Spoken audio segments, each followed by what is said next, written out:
अभीरा को देखते ही अरमान के होश उड़ जाते हैं। इतने सालों बाद उसे सामने देखकर अरमान एक पल के लिए जैसे समय में ठहर जाता है। उसका दिल जोर जोर से धड़कने लगता है और आंखों में पुराने दिनों की तस्वीरें उभर आती हैं।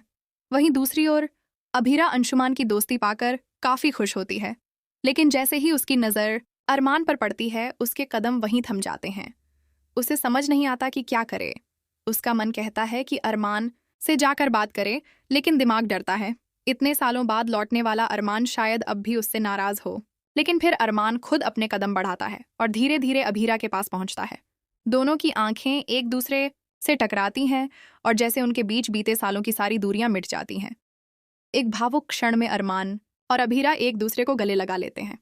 दोनों फूट फूट कर रोने लगते हैं, मानो अपनी अपनी तकलीफें उस आलिंगन में बहा देना चाहते हो। लेकिन अरमान अपनी भावनाओं को काबू में रखते हुए अभीरा को यह सच नहीं बताता कि मायरा, जो उनकी बेटी है, उसी के साथ रहती है। वह नहीं चाहता कि अभीरा इस सच को अभी जान पाए, क्योंकि वह नहीं चाहता कि उसकी भावनाओं में कोई और तूफान उठे। लेकिन नियति को कुछ और ही मंजूर होता है। जब अरमान और अभीरा एक दूसरे को गले लगाए होते हैं, तभी पीछे से मायरा और गीतांजलि वहां पहुंच जाते हैं। मायरा जैसे ही अभीरा को देखती है, उसे तुरंत याद आता है, यह तो वही आंटी है जो माउंट आबू में उससे मिली थी और जिसने उसे डांटा था। मायरा दौड़कर अरमान के पास आती है और मासूमियत से पूछती है, पापा, आप यहाँ क्या कर रहे हैं? यह सुनकर जैसे अभीरा की दुनिया ही रुक जाती है। उसके पैरों तले जमीन खिसक जाती है। उसकी आंखों में हैरानी और दर्द एक साथ दिखाई देने लगता है।